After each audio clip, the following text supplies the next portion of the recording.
Hello વિદ્યાર્થી મિત્રો, સ્વાગત છે તમારું મારી યુટ્યુબ ચેનલ આરકે એગ્રી કોચિંગમાં. આપણે ઘણા લાંબા સમયથી કોઈ વિડીયો છે આપણી યુટ્યુબ ચેનલમાં નહોતા આવ્યા. હવેથી આપણા જે લેક્ચર છે તે રેગ્યુલર ચાલુ થઈ જવાના છે. આપણે એક્સટેન્શનમાં જે બે ટોપિક બાકી છે, જે એન્ટ્રાપ્રેન્યોર છે, તે ટોપિક વિશે આપણે લેક્ચર ટૂંક સમયમાં મૂકવાના છીએ. આજે આપણે જે એન્ટોમોલોજીની જે એમસીક્યુ સિરીઝ છે, જે પેસ્ટ ઓફ ક્રોપ એટલે કે જે આપણા ખેતીવાડીના પાકમાં જે જીવાતો આવે છે, જેની એમસીક્યુ સિરીઝ ચાલુ હતી, જેના એમસીક્યુ દ્વારા આપણે પાકમાં આવતી જીવાતો વિશે શીખતા હતા, તે હવે કન્ટિન્યુ કરીએ છીએ. આજે આપણે એન્ટોમોલોજી એટલે કે કીટ વિજ્ઞાનની સિરીઝ ચોથી પેસ્ટ ઓફ ક્રોપ એટલે કે જે આપણા એગ્રીકલ્ચર ક્રોપમાં જે જીવાતો આવે છે તેના વિશે એમસીક્યુ સોલ્વ કરતા આપણે પાકની જીવાતો શીખીશું.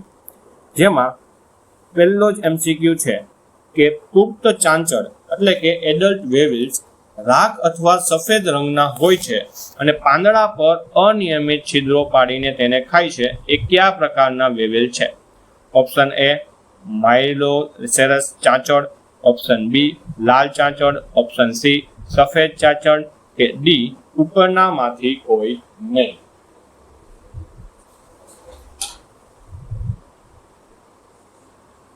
તો આ ક્વેશ્ચનનો સાચો આન્સર છે માઇલોસેરસ ચાંચડ, બરાબર, જેને આપણે માઇલોસેરસ વેવિલ પણ આપણે કહેતા હોઈએ છીએ. તેને જ આપણે એસ વેવિલ એટલે કે ગ્રે વેવિલ પણ કહેવાય છે, જેને આપણે રાખ અથવા તો સફેદ રંગના કીટક પણ કહીએ છીએ, બરાબર, જેને આપણે રાખ વેવિલ, બરાબર, એસ વેવિલ જેને આપણે કહીએ છીએ તે આપણે માઇલોસેરસ ચાંચડ છે, જે રાખ અને સફેદ રંગના હોય છે અને પાંદડા પર અનિયમિત છિદ્રો પાડીને તેને ખાય છે. પછી જે આપણે રેડ વેવિલ છે, તે આપણે જે ખજૂરી છે અથવા તો જે નારિયેળી છે તેમાં આવતી કીટક છે, જે લાલ અને કથ્થઈ રંગના હોય છે. અને જે ચાંચડ છે ને, જે માઇલોસેરસ વેવિલ છે, જે એસ વેવિલ છે, તેના કરતાં બહુ મોટા હોય છે. તો આ તમારે યાદ રાખવાનું છે કે માઇલોસેરસ ચાંચડ, બરોબર, જેને આપણે એસ વેવિલ કહીએ છીએ, જે સફેદ રંગના અથવા તો રાખ રંગના હોય છે, બરોબર, ને અનિયમિત છિદ્રો એ આપણા પાંદડા હોય ને એના ઉપર પાડતા હોય છે. ત્યાર પછીનો બીજો એમસીક્યુ છે કે કયા કીટકના પાચન તંત્રમાં પ્રોટોઝુઆ હોય છે? બરાબર, પ્રોટોઝુઆ તમે ઘણી વાર સાંભળેલું હશે, આપણે જે પેથોલોજી છે એમાં તમે સાંભળેલું હશે પ્રોટોઝુઆ, બરાબર, જે એક કોષી સજીવ છે. એ કયા કીટકના પાચન તંત્રમાં તમને જોવા મળે છે? Option A aphid, option B ઉધઈ, ઓપ્શન સી સફેદ મુંડા કે ઓપ્શન ડી મૂળ કોતરી ખાનાર જીવાત, જેને આપણે રૂટ બોરર કહીએ છીએ.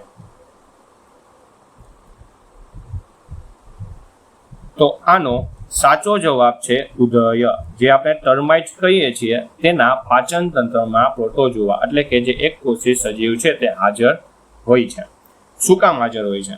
કેમ કે આપણે ખબર છે કે જે ઉધઈ છે તે લાકડાને ખાય છે, બરોબર, લાકડામાં ઉપર કોતરે છે અને લાકડાને આપણે સડાવી નાખે છે, બરોબર, ઉધઈનું કામ એ જ છે. તો જે લાકડા જે ખાય છે, તો તેનો જે લાકડા છે તેના પેટમાં જશે અને એના જે પાચન કરવા માટે, બરોબર, આપણે ખબર છે કે લાકડામાં જે કોષની દિવાલો હોય તે સેલ્યુલોઝની બનેલી હોય છે. તો તે સેલ્યુલોઝને પચાવવા માટે ઉધઈમાં પાચન તંત્રમાં બીજી કોઈ પ્રક્રિયા નથી થતી. તેમાં આ જે પ્રોટોઝોઆ આવેલા છે તે જ આ સેલ્યુલોઝનું પાચન કરે છે, બરોબર. એટલે એના પાચન કરવા માટે આ પ્રોટોઝોઆ છે એના પાચન તંત્રમાં હાજર હોય છે અને એ સિમ્બાયોસિસ રિલેશનશિપમાં તે રહેતા હોય છે. જેમ, બરોબર, કે પ્રોટોઝોઆ છે એ આ જે ટર્માઇટ છે એને જે સેલ્યુલોઝ છે એ પાચન કરીને આપે છે, તેમજ આ ટર્માઇટ છે એ પ્રોટોઝોઆને પોતાના પાચન તંત્રમાં બીજા જે ન્યુટ્રિયન્ટ આપે છે અને એને સર્વાઈવ કરાવે છે. એટલે આ સિમ્બાયોસિસ રિલેશનશિપ છે એકબીજા સાથે રાખે છે. એટલે યાદ રાખજો કે કોઈ કીટકના પાચન તંત્રમાં તમને પ્રોટોઝોઆ પૂછે તો તેમાં આવશે ઉધય, બરોબર. એફિડ, મોલોમસી, સફેદ મુંડા કે મૂળ કોતરી ખાનાર જીવાતમાં એના પાચન તંત્રમાં આવા કોઈ પણ પ્રકારના પ્રોટોઝોઆ હાજર હોતા નથી. ત્યાર પછીનો ક્વેશ્ચન છે કે જે વિસ્તારમાં ફ્રૂટ ફ્લાય એટલે કે સાંઠાની માખી સ્થાનિક જીવાત હોય ત્યાં વધુ બિયારણ દર રાખવાની ભલામણ કરવામાં આવે છે, શા માટે? બરોબર, આપણે જે આઈપીએમ ઇન્ટિગ્રેટેડ પેસ્ટ મેનેજમેન્ટ ચલાવતા હતા એમાં કલ્ચર પ્રેક્ટિસિસમાં વાત કરેલી હતી કે જે ફ્રૂટ ફ્લાય, બરોબર, જે આપણા ડાંગરની આપણે જે સોરગમ જુવારનો જે પાક છે તેમાં જે ફ્રૂટ ફ્લાય આવે છે તેના નિયંત્રણ માટે આપણે જુવારના બિયારણનો દર છે ને વધુ રાખવામાં આવે છે. એ શું કામ રાખવામાં આવે છે? તો ઓપ્શન એ જીવાતથી બચવા માટે, ઓપ્શન બી ઉપદ્રવ નિવારવા માટે, ઓપ્શન સી પર્ણ સમૂહની ઘનતા વધારવા માટે કે ઓપ્શન ડી છોડની સંખ્યા જાળવી રાખવા માટે.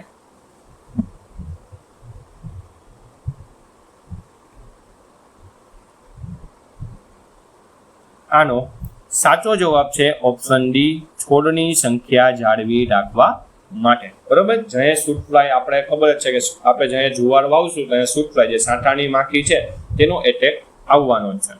એટલે આપણે જ્યારે બિયારણ છે એમાં વધુમાં વધુ દર રાખશું તો છોડની સંખ્યા શું થશે કે કોઈ પાક છે એમાં છોડની સંખ્યા છે તે વધી જશે અને જો ફ્રૂટ ફ્લાય આવે અને આપણા પાકને નુકસાન કરે તો જે નુકસાન થયેલો પાક છે તેને આપણે કાઢી નાખશું. બરોબર. એને આપણે કાઢીને આપણે જે ખેતરની બહાર કાઢી નાખશું. જેથી હવે વધારે સીડરેટ રાખેલો હોય તો શું થશે, જે સીડરેટ જેમાં વધારેમાં જે પ્લાન્ટ હશે જે ફ્રૂટ ફ્લાય થી ખાધેલા હશે એ આપણે કાઢી નાખશું અને જે પ્લાન્ટ વધેલા હશે જે હેલ્ધી હશે તેમાંથી આપણે જે આપણું ઉત્પાદન મળવાનું હશે તે મળી રહેશે. બરોબર. એટલે સીડરેટ જે નક્કી કરેલો છે તેના કરતાં હાઈ સીડરેટ રાખી, બરોબર, તો એમાં શું થશે કે એમાં પ્લાન્ટ છે થોડા ઘણા જો ડેમેજ થાય, ફ્રૂટ ફ્લાય થી ડેમેજ થાય ને જે રહી ગયા એમાંથી આપણે છે એ ઉત્પાદન મળી રહે. એના માટે આપણે છોડની સંખ્યા જાળવી રાખવા માટે આપણે હાઈ સીડરેટ છે એ સાંઠાની માટીમાં રાખવો જોઈએ. બરોબર. એમાં નિયંત્રણ બીજું કઈ રીતના નથી થતું, એમાં ખાલી આપણું ઉત્પાદન છે તે ના ઘટે એની આપણે ધ્યાન રાખીએ છીએ. ત્યાર પછીનો ક્વેશ્ચન છે કે HNPV, બરાબર, એને હેલિકોવર્પા માટે આપણે એને વાપરીએ છીએ ની ભલામણ કયા યુનિટ અને જથ્થામાં કરી શકાય છે?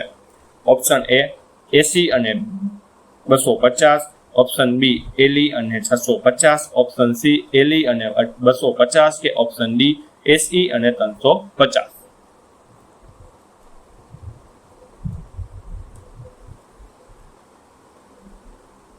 તો આનો સાચો આન્સર છે ઓપ્શન સી LE અને 250. બરોબર. અહીં થોડુંક 450 લખ્યું છે ને 250 આવશે.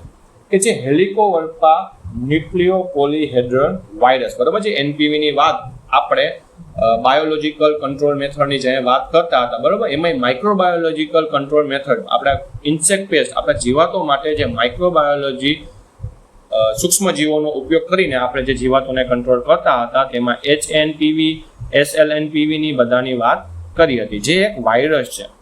બરોબર. એનો એક યુનિટ છે. કેમ આપણે દવાઓમાં યુનિટ હોય કે 5% SE, 25% EE, એ રીતના EC, એ રીતના આપણે હેલિકોવર્પા ન્યુક્લિયોપોલીહેડ્રલ વાયરસ છે તેને આપણે LE 250 એટલે કે લાર્વા ઇક્વિવેલન્ટ 250 તરીકે એનો એકમ છે નક્કી કરવામાં આવેલો છે. બરોબર. આને શું કહેવાય LE 250 એ થોડુંક ડિટેલમાં છે, આપણે એવું હશે તો હું એનો આપણે નિરાતે એને સમજશું. પણ તમારે યાદ રાખવાનું છે કે હેલિકોવર્પા ન્યુક્લિયોપોલીહેડ્રલ વાયરસ છે તેમાં તેનો યુનિટ એકમ છે લાર્વા ઇક્વિવેલન્ટ અને એને 250 ના જથ્થામાં કરી શકાય છે. બરોબર છે. એટલે આ તમારે ખાસ યાદ રાખવાનું છે. જો SLNPV પૂછાય તો એમાં પણ આ જ જવાબ આવશે, લાર્વા ઇક્વિવેલન્ટ એટલે કે LE અને 250. ત્યાર પછીનો ક્વેશ્ચન છે કે પુખ્ત ઢાલિયા કીટકો એટલે કે એડલ્ટ બીટલ સણ, જેને આપણે સનહેમ કહીએ છીએ, ના પાંદડા પર અસંખ્ય નાના છિદ્રો પાડીને તેને ખાય છે. બરાબર. કોના પુખ્ત ઢાલિયા કીટકો? તો ઓપ્શન એ ચાંચડ ઢાલિયા, ઓપ્શન બી કાતરા અથવા તો વાળવાળી ઈયળ જેને આપણે હેરી કેટરપિલર કહીએ છીએ તે, ઓપ્શન સી વાળવાળા ઢાલિયા હેરી બીટલ કે ઓપ્શન ડી ફ્લી કેટરપિલર એટલે કે ફ્લિયા કેટરપિલર.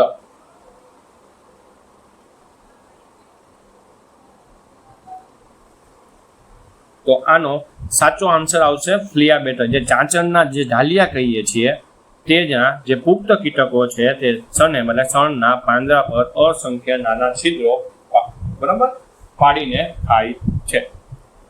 આ જે ફ્લિયા બીટલ છે તે સનેમમાં આવતું એક જીવાત છે. એ યાદ રાખજો. નીચેના જે ત્રણેય ઓપ્શન આપેલા છે, બરોબર છે, જેમાં હેરી બીટલ છે એ એનો ઓપ્શન નથી અને હેરી કેટરપિલર અને ફ્લિયા કેટરપિલર જોઈએ તો તેમાં તો જે લાર્વા છે, બરોબર છે, જેને આપણે ઈયળ કહીએ છીએ તે આપણા પાકમાં નુકસાન કરતી હોય છે. અને આમાં જે કીટક છે બરાબર, ઢાલિયા કીટક જેને આપણે એડલવેવિલ છે, બીટલ છે સોરી, એને આપણે જે ચાતર ઢાલિયા કહીએ છીએ, જે સણના જે પાંદડા પર અસંખ્ય નાના છિદ્રો પાડીને તેને ખાતા હોય છે. તો યાદ રાખજો કે પૈસન હેમમાં જોઈ છિદ્રો પાડીને જે ખાતા હોય બરોબર, નાના છિદ્રો પાડીને જે ખાતા હોય, તો જે ચાચર ઢાલિયાનું અટક તમારા શણના પાકમાં આવેલો છે એમ ગણાતું હોય છે. ત્યાર પછીનો ક્વેશ્ચન છે કે મગફળીના ખેતરમાં ફરતે કટોરા અથવા તો જેને આપણે દિવેલા કેસ્ટર કહીએ છીએ એના પાકને બોર્ડર ક્રોપ તરીકે કઈ જીવાતને આકર્ષવા માટે વાવવામાં આવે છે? ઓપ્શન એ સફેદ માખી, ઓપ્શન બી સ્પોડોપ્ટેરા લિટ્યુરા જેને આપણે લશ્કરી ઈયળ કહીએ છીએ, ઓપ્શન સી એફિડ મોલોમસી કે ઓપ્શન ડી સફેદ મુંડા.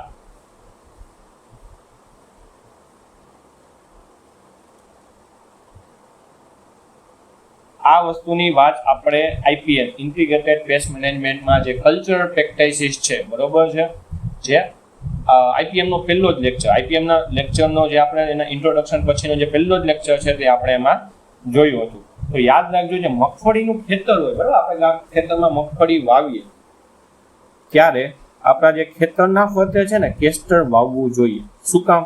તો જે સ્પોડોપ્ટેરા લિચ્યુરા જે લશ્કરી ઈયળ છે ને તેના કંટ્રોલ માટે આપણે દિવેલા છે એ આપણા જે ખેતરનું બોર્ડર છે તેમાં વાવતા હોઈએ છીએ. શું કામ? તો જે યાદ રાખજો, જે સ્પોડોપ્ટેરા લિચ્યુરા જે લશ્કરી ઈયળ છે તેનું જે ફૂદા છે બરોબર, ફૂદા એ છે ઈંડા મૂકશે ક્યાં? કેસ્ટર ઉપર, દિવેલા ઉપર વધારેમાં વધારે ઈંડા મૂકશે બરોબર. એને કેસ્ટર જે દિવેલા છે ને તેને ઈંડા મૂકવા માટે માફક આવતું હોય છે. તો તે ઈંડા જો કેસ્ટર ઉપર મૂકશે તો એમાંથી જે ઈયળ આવશે તો તે પહેલા ક્યાં ખાશે? કે કેસ્ટરનો જે પ્લાન્ટ છે તે દિવેલાનો પ્લાન્ટ છે તેના ઉપર તે રહીને ખાશે. હવે જ્યાં દિવેલા છે એને ખવાઈ જાય, મતલબ એનું આખું મતલબ પ્લાન્ટ છે જે કેસ્ટરનો પ્લાન્ટ છે તે આખો મૃત્યુ પામી જાય પછી જ એ જે ઈયળ છે એ આપણા મગફળીમાં એટેક કરતી હોય છે.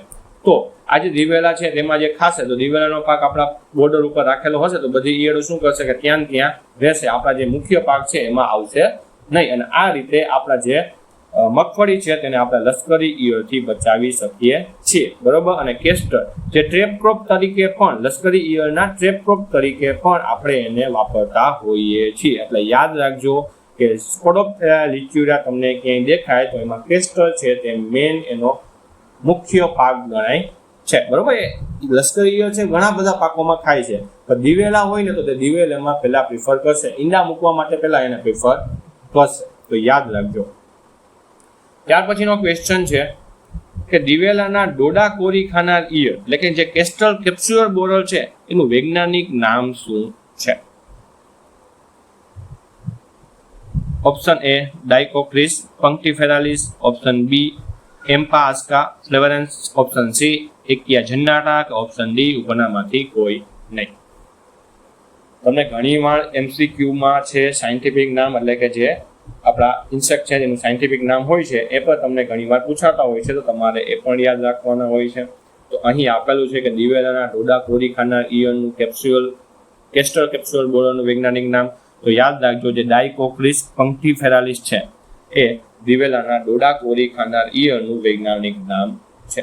ત્યાર પછી જે આ એમ્પાઅસ્કા ફ્લેવરેન્સ છે તે દિવેલામાં જે તળતળિયા જેને આપણે લીફ હોપર કે જાસીદ કહીએ છીએ તેનું વૈજ્ઞાનિક નામ છે.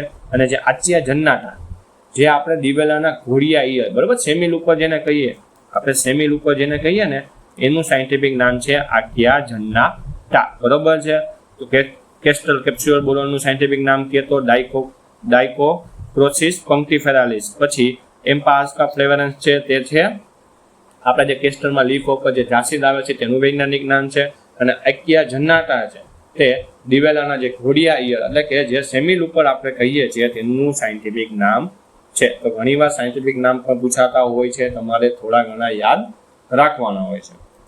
પછીનો ક્વેશ્ચન છે કે મગફળીમાં જે મોલોમસી એફિડ દ્વારા કયો રોગ ફેલાય છે એટલે કે ટ્રાન્સમિટ થાય છે? ઓપ્શન એ રોઝેટ જેને આપણે ગુચ્છાદાર રોગ કહીએ છીએ, ઓપ્શન બી પર્ણવલન એટલે કે લીફ કર્લ, ઓપ્શન સી પર્ણ મોઝેક એટલે કે લીફ મોઝેક કે ડી આપેલ તમામ નો.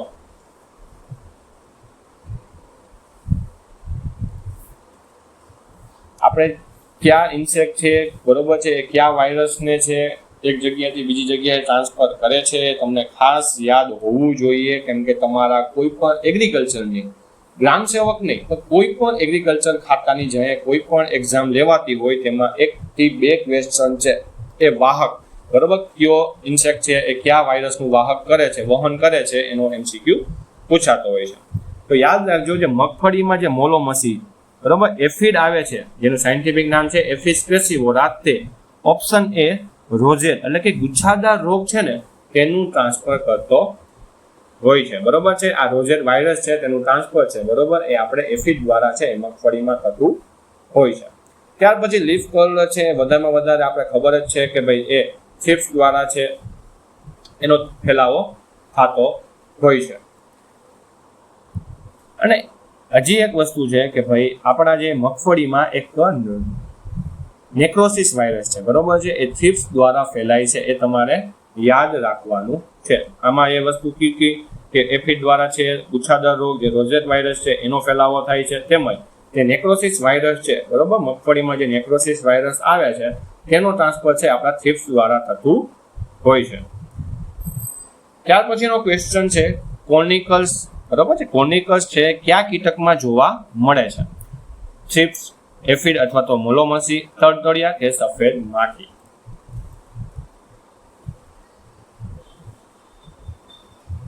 આ ક્વેશ્ચન છે ને એક આઈડેન્ટિફિકેશનનું છે કે જીવાતમાં એક આઈડેન્ટિફિકેશન એટલે કે માર્ક હોય કે ભાઈ આ જીવાત છે એમાં આ માર્ક હોય તો એને આ જીવાત કહેવામાં આવે છે. બરોબર, આપણે જીવાતને આપણે આમ આગેથી જોઈએ તો આપણે ખબર ના પડતી હોય ઘણી વાર કલરમાંથી, બરોબર, આપણે સેમ જેવા લાગતા હોય તો તેમાં ઘણી એવી પ્રકારની વસ્તુઓ આપેલી હોય, અંગો આપેલા હોય છે જેનાથી આપણે ખબર પડે કે આ જીવાત આ છે. બરોબર, તો આ કોર્નિકલ છે ને એક અંગ છે, બરોબર, એક જીવાતમાં આપેલા હોય છે. તો કયા જીવાતમાં આપેલા હોય છે? તો યાદ રાખજો એ એફિડ જેને આપણે મોલોમસી કહીએ છીએ તેના આપણા પેટ હોય ને એના પાછળના ભાગમાં, બરોબર, પેટ હોય ને એના પાછળના ભાગમાં 2 કોર્નિકલ્સ આપેલા હોય છે.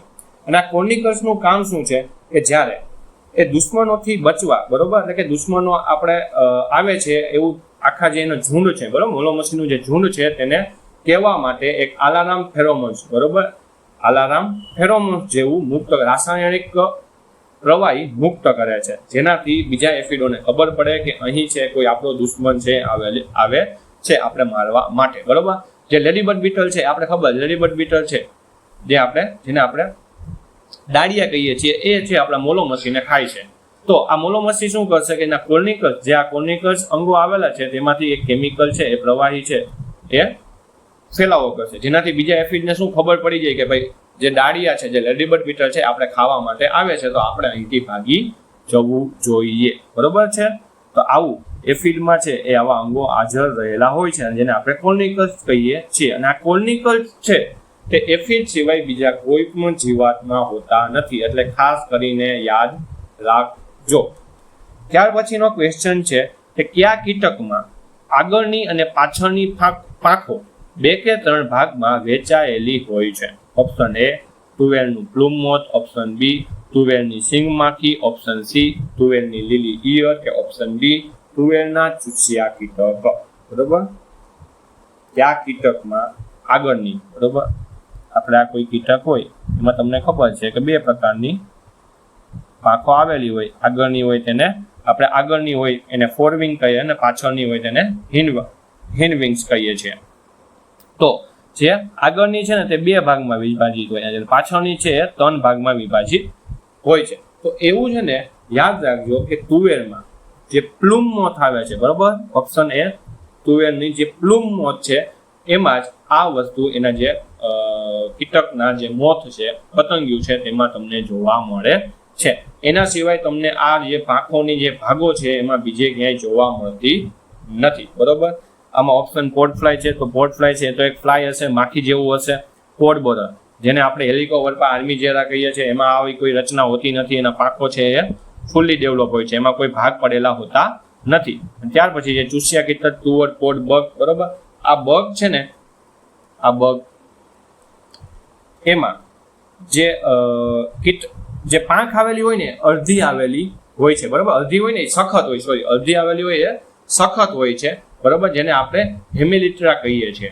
તો તો એ પણ યાદ રાખજો કે ટુવર્ડ પોટ ફ્લાય છે એમાં જે પાંખ આવેલી હોય છે એમાં સખત હોય ને, બરોબર, એ આ કારણ કે આ પાંખ હોય ને એમાં અડધી રહીને એ સખ્ત હોય, બરોબર, કડક હોય, અને જે બીજી અડધી હોય એ નરમ હોય છે, બરોબર. એ તુવેરના ચૂસ્યા કીટક પોડ બગમાં જોવા મળે છે. અને આ જે સખ્ત થયેલો ભાગ છે તેને હેમેલિટ્રા, બરોબર, હેમેલિટ્રા કહીએ છીએ. એ પણ તમારે ખાસ યાદ રાખવાનો છે. ત્યાર પછીનો ક્વેશ્ચન છે કે વરિયાળી, જેને આપણે ફનેલ કહીએ છીએ, માં પાક જ્યારે પરિપક્વ એટલે કે મેચ્યુરિટી પર આવે ત્યારે કઈ જીવાત દાણા પર આક્રમણ કરે છે? ઓપ્શન એ એફિડ અથવા તો મોલો, ઓપ્શન બી ગંધાતો બગ એટલે કે sting bug, option C seed મિસ દાણાની માખી, બરોબર, કે ડી આપેલ તમામ. બરોબર, વરિયાળી જ્યારે પાકવાના સમયમાં હોય ત્યારે કઈ જીવાત છે એ બધામાં વધારે આક્રમણ કરે છે?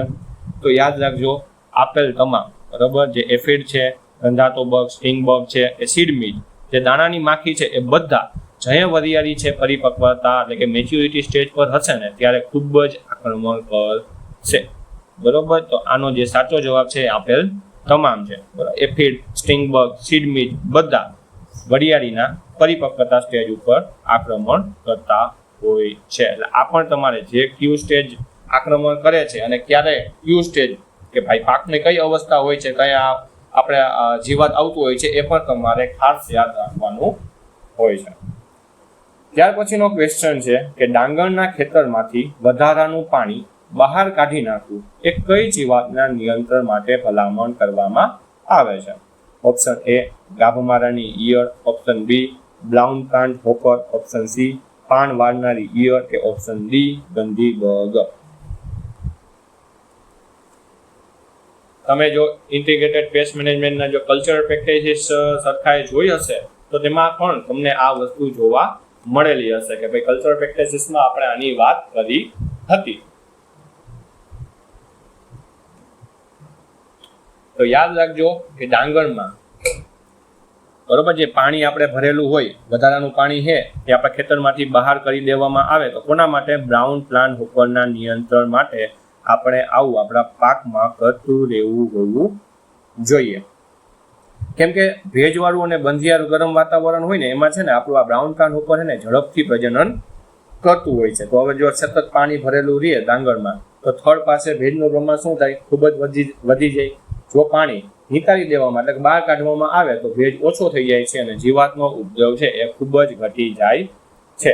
તો ડાંગરમાં આ યાદ રાખજો, આ ડાંગર માટે એક મેનેજમેન્ટ સ્ટ્રેટેજી બહુ સારી છે કે ડાંગરમાં જો ખેતરમાં વધારાનું પાણી છે એ બહાર કાઢી નાખવું હોય તો જીવાતના નિયંત્રણ માટે ક્યાં જીવાતનું નિયંત્રણ? તો એમાં બ્રાઉન પ્લાન્ટ હોપર આવે છે.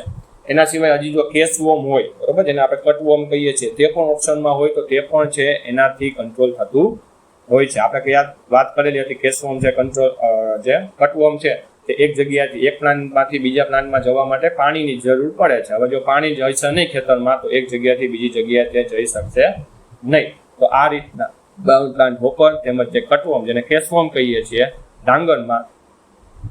ડાંગરના પાકમાં તે જીવાતોથી બચવા માટે આપણે ડાંગરમાં જે ખેતર ભરેલા જે પાણી છે તેમાંથી તે પાણી છે તેનો નિકાલ કરી દેવો જોઈએ.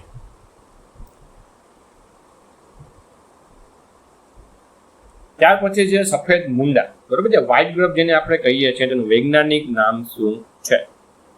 આ તો લગભગ MCQ વધારે પૂરતો બધાને આવડતો જ હોય છે, પણ તોય છતાંય તમારે આનું વૈજ્ઞાનિક નામ તમારે ખાસ યાદ રાખવાનું છે. કેમ કે સફેદ મુંડા છે એ આપણા કહે ને કે ભાઈ સારામાં સારી જીવાત કહેવાય કે આપણા પાકમાં આવતી જ હોય અને આનાથી ખેડૂતો છે ખૂબ જ મુશ્કેલીમાં પડતા હોય છે. તો એનું સાયન્ટિફિક નામ, બરોબર, જે વૈજ્ઞાનિક નામ છે એ આપણે બધાને ખબર હોવી જોઈએ. તો યાદ રાખજો જે સફેદ મુંડા છે તેનું વૈજ્ઞાનિક નામ છે હોલોટ્રિચિયા કોન્સેન્ગુનિયા, બરોબર. જે ઓપ્શન એ છે હોલોટ્રિચિયા કોન્સેન્ગુનિયા એ સફેદ મુંડાનું વૈજ્ઞાનિક નામ છે, બરોબર. તો એ તમારે ખાસ યાદ રાખવાનું છે. ત્યાર પછીનો ક્વેશ્ચન છે કે ચણાના પાકની આજુબાજુ ગલગોટાનું ટ્રેપ ક્રોપ એટલે કે પિંજરા પાક તરીકે વાવેતર કઈ જીવાતના નિયંત્રણ માટે કરવાની ભલામણ કરવામાં આવે છે? ઓપ્શન એ એફિડ પેસિવોરા, ઓપ્શન બી ડાયકોક્રોસિસ ફંક્ટિફેરાલિસ, ઓપ્શન સી સ્પોડોપ્ટેરા લિચ્યુરા, કે ઓપ્શન ડી હેલિકોવર્પા આર્મીજેરા.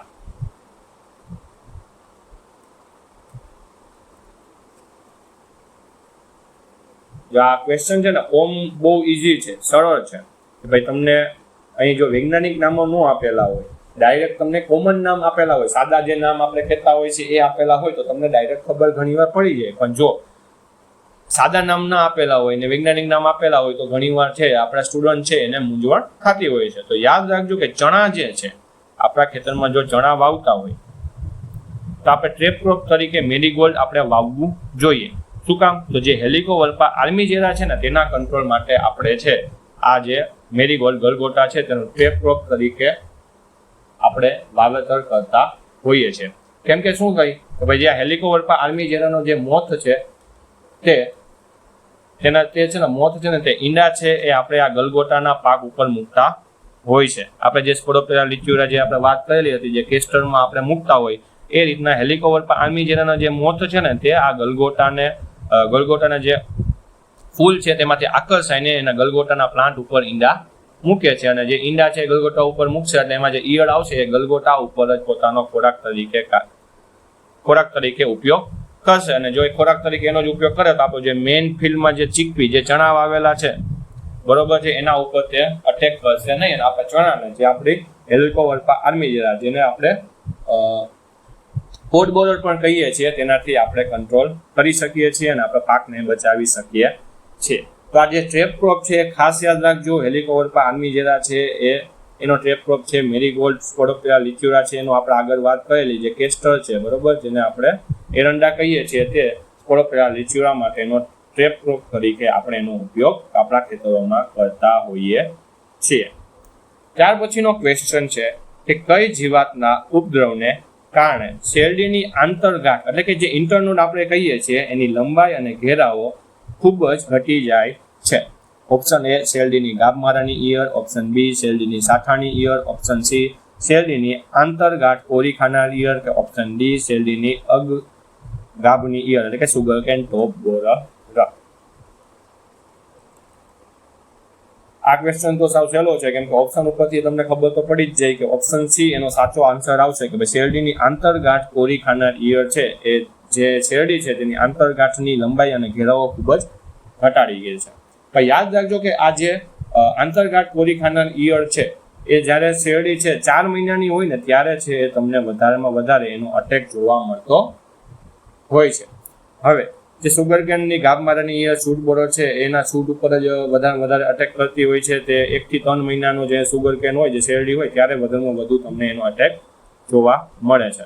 અને જે આ ટોપ બોરર છે એ તો જે આપણે ખબર છે કે જે સુગરકેન જે શેરડી છે તેના આગળના ટોચના ભાગના જે પાન હોય ને એના ઉપર રહીને એ ખાતા હોય છે. અને જે પીછા જેવો જેને આપણે બંચી ટોપ કહીએ ને એના જેવો આકાર એ બનાવે છે. તો આ ઇન્ટરનોડની એક વસ્તુ ખાસ યાદ રાખજો કે ઇન્ટરનોડ તમને પૂછે એની લંબાઈ અને ઘેરાવો ખૂબ જ ઘટી જાય તો એમાં કોઈ ગાભમારાની સૂટ બોરર તરીકે ઠીક કરી ના આવતા એમાં આવશે શેરડીની આંતરગાંઠ કોરી ખાનાર ઈયળ. બરોબર.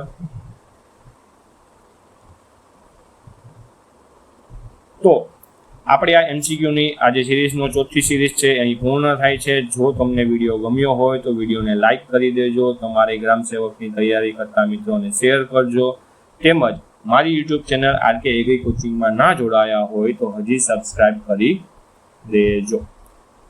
આપણે ગ્રામ સેવકની જે એક્ઝામ છે એ ટૂંક સમયમાં આવશે એવું લોકો કહે છે, પણ જ્યાં સુધી ના આવે ત્યાં લગી ઓફિશિયલી કોઈ માનવાનું નહીં. આપણે ખાલી તૈયારી કરવાની છે બરોબર. તો આપણે સારામાં સારી તૈયારી કરીને પેપર દઈએ બસ આપણો એટલો જ હેતુ હોવો જોઈએ. આપણે જે લેક્ચર છે એ હવે લેક્ચર કન્ટિન્યુ થશે. હું મારાથી પૂરતી ટ્રાય કરું છું કે લેક્ચર છે એ ટાઈમ ટુ ટાઈમ આવે. તો જય હિન્દ, જય